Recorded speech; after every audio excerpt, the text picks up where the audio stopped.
Saudações a todos, espero que todos estejam gozando de ótima saúde. Sejam bem-vindos à aula de hoje,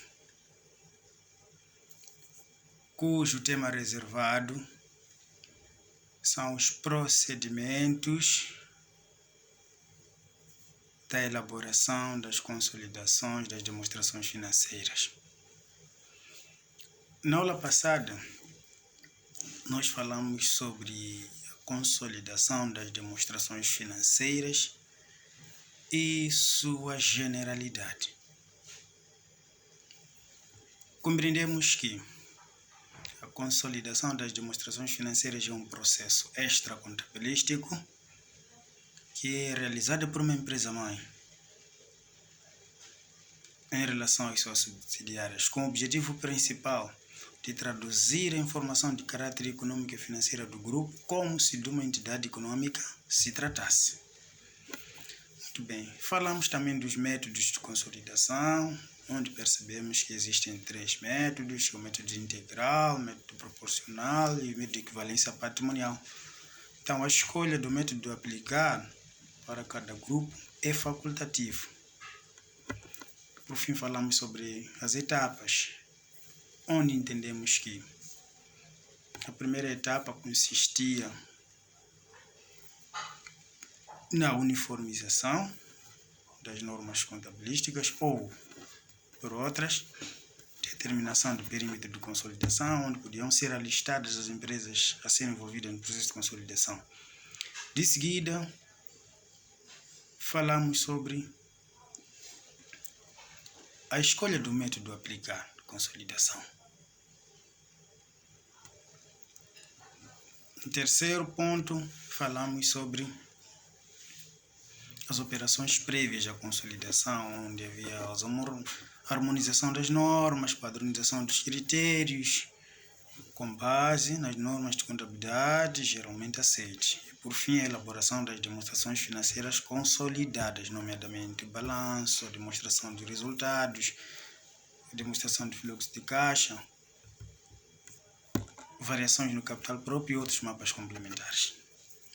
Então, o dia de hoje, nós vamos dar continuidade, tendo como tema e análise procedimentos da elaboração das demonstrações financeiras consolidadas. O primeiro procedimento a ser adotado na elaboração das demonstrações financeiras consolidadas é a homogeneização dos critérios contabilísticos. Por outras, importa aqui fazer menção que existem três métodos de consolidação a adotar. Para cada método, existem os seus procedimentos a aplicar. Então, vamos falar aqui sobre os procedimentos da elaboração, da consolidação das demonstrações financeiras pelo método integral. Pelo método integral, nós temos como principal o primeiro procedimento, que é a homogeneização dos critérios. Tanto como acontece nos restantes métodos, a homogeneização dos critérios consiste em padronizar as normas de contabilidade das empresas subsidiárias e da empresa-mãe, no sentido de traduzir a informação financeira perceptível para um conjunto alargado de utilizadores. Muito bem. Tendo sido padronizado neste critério, o segundo procedimento é a adição das rúbricas semelhantes das demonstrações financeiras. Isto é, se temos itens do ativo A na empresa 1 e temos item do ativo A na empresa 2, devemos adicionar, porque estamos num processo de consolidação. não é nada menos, nada mais que a adição das contas. Ativo total de A mais ativo total de B. Passivo total de B mais passivo total de A. Assim sucessivamente. Então, o método integral consiste em somar em linha reta 100%. Ativo A mais ativo B. E ativo C, dependendo do número de empresas que estiverem no circuito da consolidação. Espero que os estudantes tenham percebido este passo. É um passo também fundamental no processo de consolidação de contas pelo método integral. As contas são adicionadas no sentido de traduzir informação em apenas um mapa que represente ou passe a representar o grupo na generalidade. O terceiro aspecto é a eliminação. A eliminação das transações ou operações recíprocas. O que é que com isso queremos dizer? Todas as operações intragrupos, todas as operações realizadas entre a empresa-mãe e sua subsidiária, entre a empresa subsidiária e a empresa-mãe, estas operações são objeto de eliminação. São eliminadas por quê? Porque, ao fim do dia, os resultados desta operação vão figurar nas demonstrações financeiras consolidadas do grupo. Se os mesmos não forem eliminados, haverá uma duplicação de informação. Se eu comprei mercadoria da empresa-mãe, no processo de consolidação, esta nossa operação deve ser eliminada. Se houve uma comparticipação financeira da empresa-mãe em relação ao subsidiário, os investimentos e a quarta parte dos capitais próprios da investida, elas devem ser eliminadas. Então, todas as operações intragrupos devem ser eliminadas, com exceção de operações que são realizadas extragrupo. Isto é, a empresa subsidiária pode vender mercadorias a uma outra entidade que não esteja dentro do grupo. Esta operação não deve ser eliminada. Mas as operações intragrupos, os saldos dos ativos intragrupos, os lucros e resultados transitados, que fazem parte das interações intragrupo, estes são objetos de eliminação. O quarto procedimento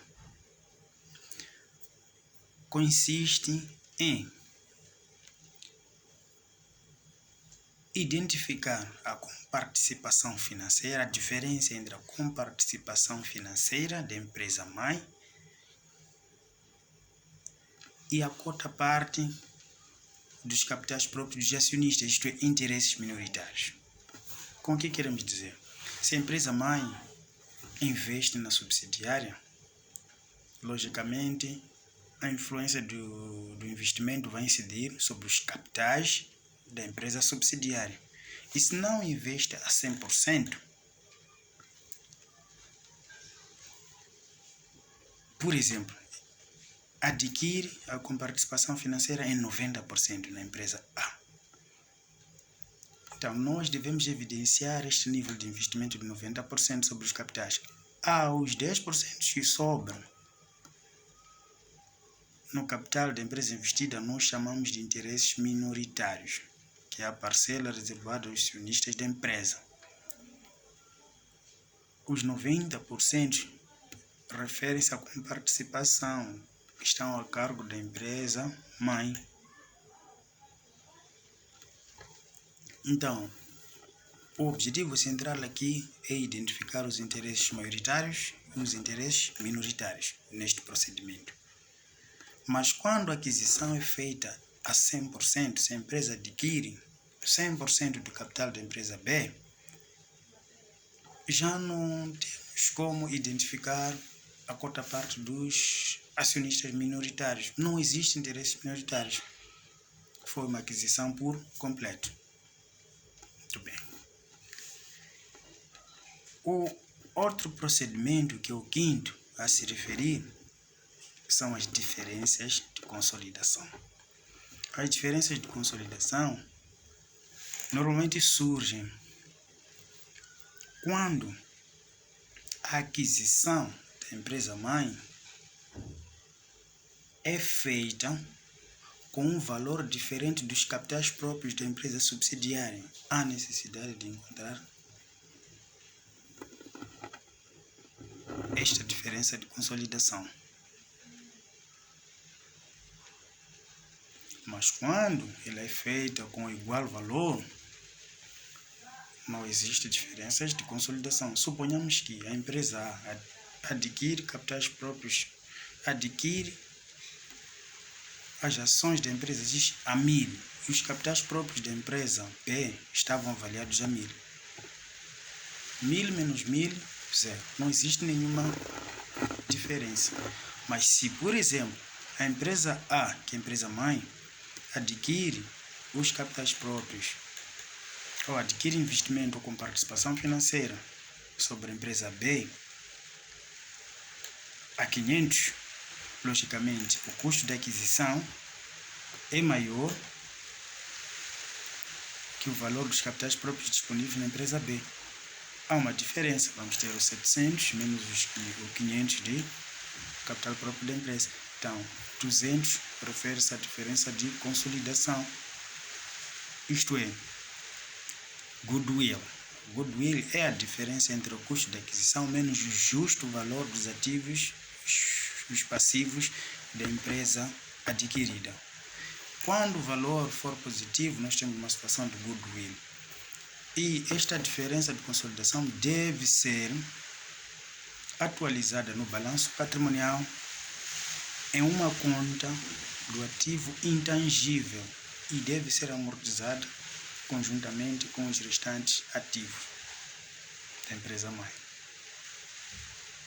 Mas se a diferença for negativa, suponhamos que nós adquirimos 500 e os capitais próprios da empresa eram 700, nós temos uma diferença negativa, temos um goodwill negativo. Esta parcela, esta diferença deve ser adicionada na parcela do capital próprio da empresa. Muito bem. Então, a quinta e a última etapa, nos referimos sobre a eliminação da comparticipação financeira e os capitais próprios da empresa investida. Isto é, quando falávamos que dentro das operações intragrupos no processo de consolidação de contas, são alvos de eliminação. Se nós adquirimos um investimento ou investimos na empresa A por um determinado valor, o nosso ativo no investimento e o capital próprio devem ser eliminados. Trata-se de uma operação intragrupo. Muito bem. Tendo aqui mencionado os principais procedimentos de elaboração das demonstrações financeiras consolidadas, passamos a falar sobre os ajustamentos. Os ajustamentos ocorrem naturalmente quando se verifica uma situação de diferenças de consolidação. Essa diferença de consolidação não é nada menos entre a diferença entre o custo de aquisição e os capitais próprios da empresa investida. Se o custo de aquisição for superior que os capitais próprios da empresa investida, nós temos um goodwill. Mas, se for inferior, temos um negativo goodwill.